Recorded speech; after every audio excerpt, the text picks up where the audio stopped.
Devenez le boss de votre vie, c'est ce que je vous propose sur mon podcast Éveil spirituel pour tous, dédié à l'élévation des consciences ainsi qu'à votre éveil spirituel. Aujourd'hui, le sujet du podcast est pourquoi les écoles alternatives ou les écoles de la vie. Et elles grossissent de plus en plus. Je ne sais pas si vous vous êtes renseignés. Et finalement, j'avais envie de parler de ça parce que ça veut dire que ça répond à une demande grandissante d'avoir un système éducatif différent de celui que l'on a actuellement et qui est le même depuis des centaines d'années. Enfin, il n'y a eu aucun changement. C'est-à-dire qu'on apprend des choses, on formate, on bourre l'esprit d'information, c'est comme ça, c'est pas autrement, c'est ça et c'est pas autre chose, en disant c'est ça, voilà, c'est obligatoirement comme ça et c'est pas autrement la vie, sous toutes les formes. Et ensuite, une fois qu'on arrive dans la vie, eh bien on n'a rien appris sur la vie. On nous a formaté de choses qui sont d'être dans la compétition. Donc la vie est une compétition, une éducation qui exclut les désirs individuels des gens parce que il faut les formater à être dans la société, le peuple, quoi, formaté à servir la société. Et donc en s'effaçant, en ne prenant pas en compte ses propres désirs. Et on conditionne aussi les enfants à être totalement intolérants. Et ils vont automatiquement être des adultes comme cela. Et comment dirais-je, il y a beaucoup de souffrance à l'école, non, sans compter de la violence, parce que on est comme des robots, on n'est pas des êtres humains finalement. On est des robots, des numéros qui doivent obéir, c'est comme ça et c'est pas autrement.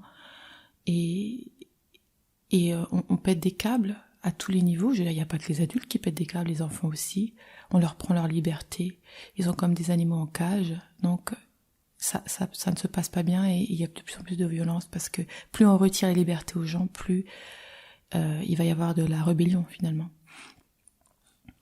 Parqués comme des animaux toute une journée, de nombreuses heures, sans tenir compte de la manière dont notre système, notre corps fonctionne, de marteler des choses dont on ne se souviendra pas plus tard et qui vont pas nous servir à la vie.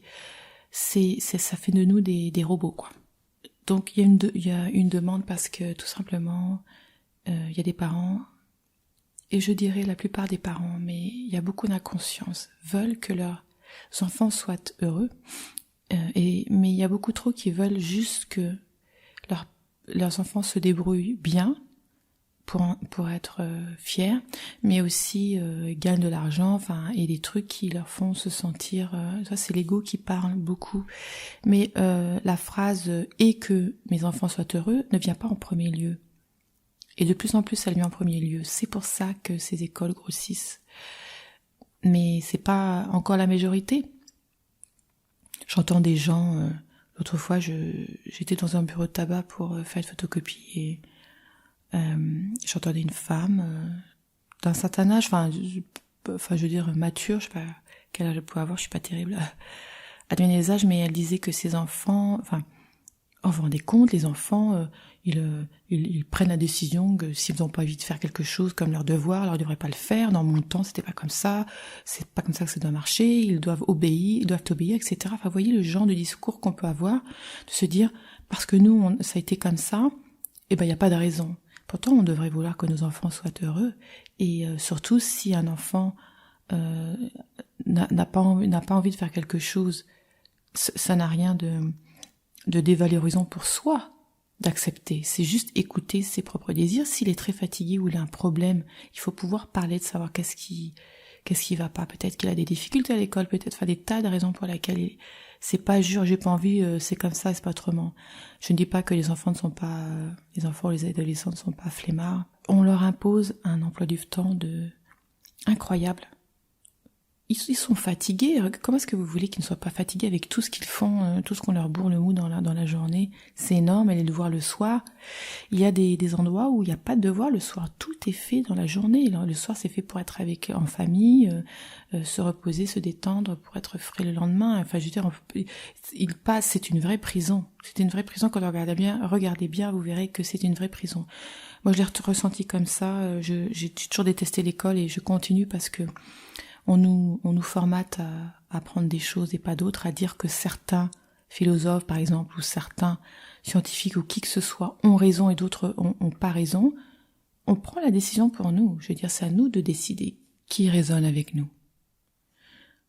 C'est à nous de faire ce choix, parce que on vit tous des vies en parallèle, et cette vie, elle est individuelle. Pour une raison, c'est parce que nous sommes des individus uniques avec nos spécificités, nos désirs, et c'est là où les pays anglophones sont beaucoup plus en avance, parce qu'en fait, en France, on est vachement en retard. Il y a énormément déjà de choses qui se font. Il est intéressant de voir cela. Il faut pouvoir parler anglais, c'est important pour pas rester à l'écart et être en retard de ce genre de choses. Mais se dire que si on veut le bien de nos enfants, et que c'est très difficile de nos jours avec tous les messages différents, il faut parler avec son cœur, demander qu'est-ce que je veux, que mon enfant soit heureux dans la vie. Et pour ça, je dois être capable à même de l'y amener, et non pas de suivre mes programmes qui me disent que, car j'ai pas forcément raison, puisque j'ai une version, un côté de la vie qui m'a été dit, c'est pas beaucoup par rapport à tout ce qui est possible. C'est pas parce que nous sommes de la même famille que nous sommes des clones et que nous avons les mêmes désirs, on le voit bien, les mêmes envies. Alors il faut encourager l'enfant à trouver ses propres marques, et c'est ce qui se passe dans des systèmes anglo-saxons comme aux États-Unis, au Canada, et dans les pays nordiques aussi, énormément. Dans la journée, en fait, déjà ils suivent le rythme du corps. Il faut savoir que de 14h à 16h, on a un gros coup de pompe qui est tout à fait naturel. On devrait pouvoir se reposer à ce moment-là, et on nous impose le contraire, que ce soit les enfants ou même parce que c'est un gros mot tabou de dormir. C'est pour les faibles, c'est pour les gens qui en glandent pas une. On a des idées mais complètement cinglées dans la tête. C'est naturel, le corps, il a un truc à ce moment-là, tout comme la nuit qui vient tout seul, et on a un gros coup de pompe.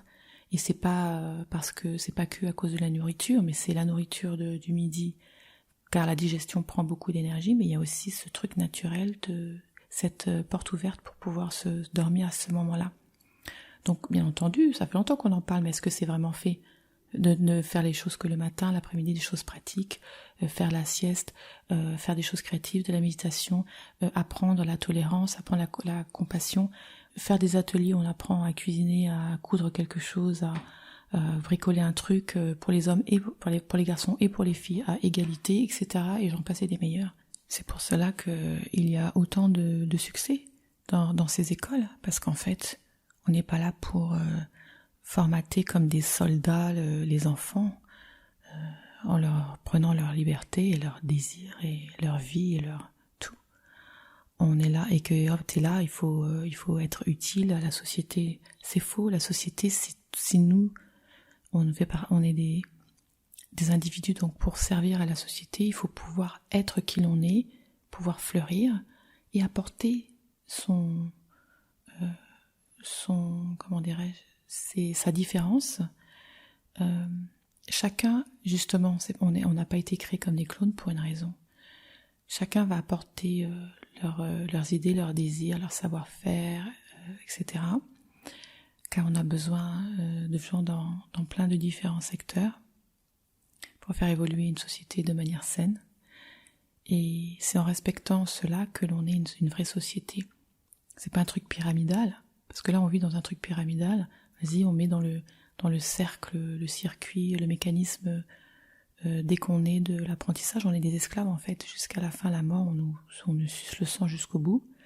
Et ça profite le haut de la pyramide et non pas le reste. Une société, ça devrait être un cercle où tout le monde se tient la main et tout le monde est unique et différent et du coup à son intérêt. Les enfants grandissent en adultes qui pensent qu'ils n'ont aucune valeur. Il y a énormément de gens qui sont traumatisés, ils pensent qu'ils n'ont aucune valeur, ils sont nuls, on peut pas les aimer, tout ça. Moi, j'en fais partie. J'en ai fait partie. Maintenant, je travaille toujours dessus parce que c'est à vie.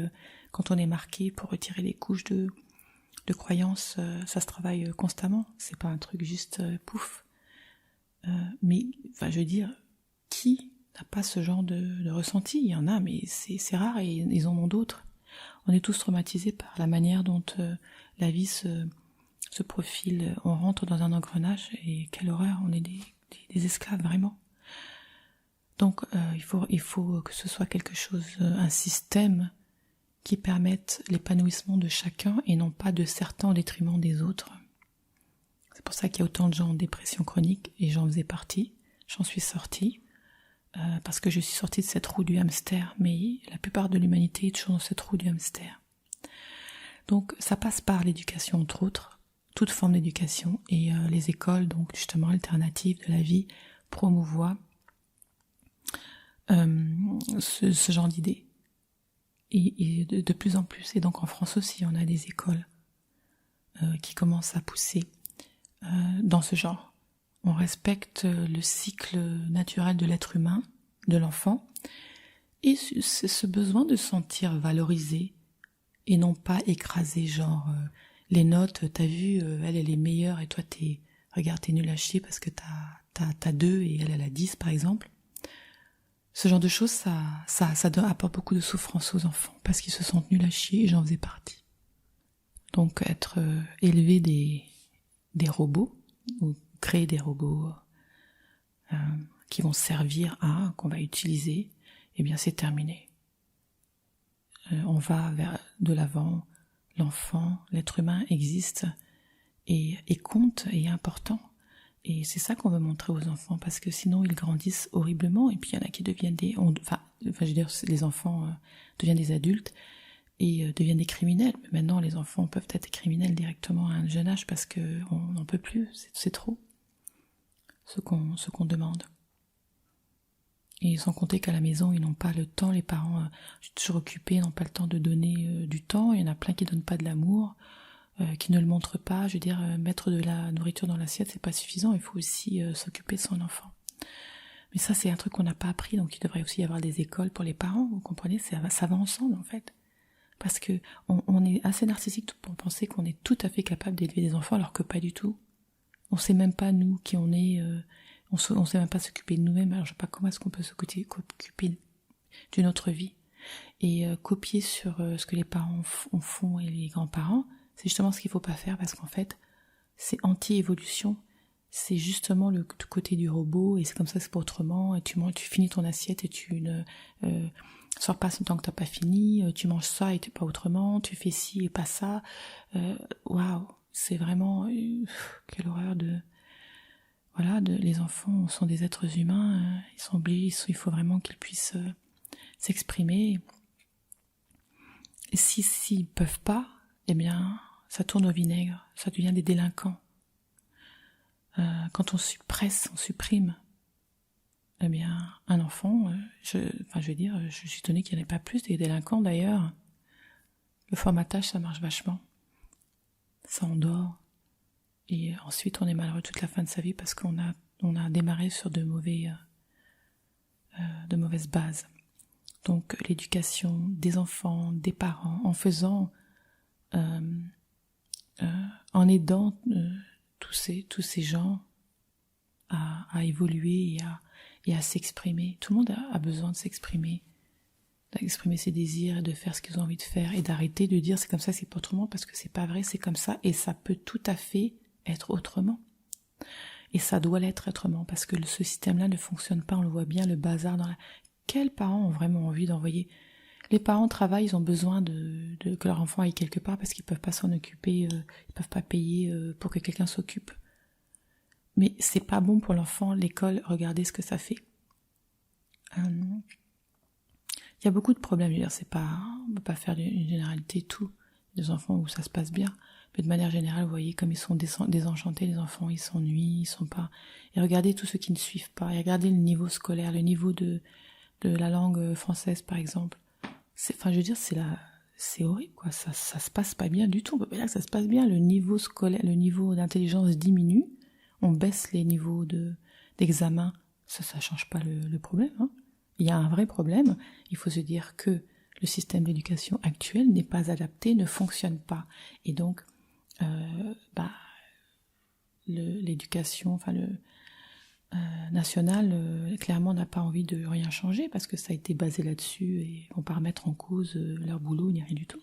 Mais il faut le changer, il faut faire tout péter, c'est ce qui se passe d'ailleurs, parce que ça crée des problèmes, certaines deviennent même des monstres, des enfants plus tard, quand ils sont adultes ou même avant, complètement désenchantés, pas heureux, des vrais robots qui ne savent pas comment faire quand ils arrivent dans la vie, alors on ne sait pas, que des difficultés, des souffrances, et c'est parti dans la roue du hamster jusqu'à la fin de sa vie. Pouf, on meurt et c'est terminé dans cette vie. Alors je veux dire, ça vaut vraiment le coup d'ouvrir les yeux. Et c'est ce que je vous propose sur cette chaîne, Éveil spirituel pour tous. J'espère que vous avez apprécié ce podcast. Et n'oubliez pas que vous êtes le corps, l'esprit et la conscience. À bientôt. Vous avez toujours rêvé de prendre en charge votre vie et d'être libre? Alors abonnez-vous à ma chaîne car je prépare tous les outils nécessaires pour que vous puissiez devenir le boss de votre vie.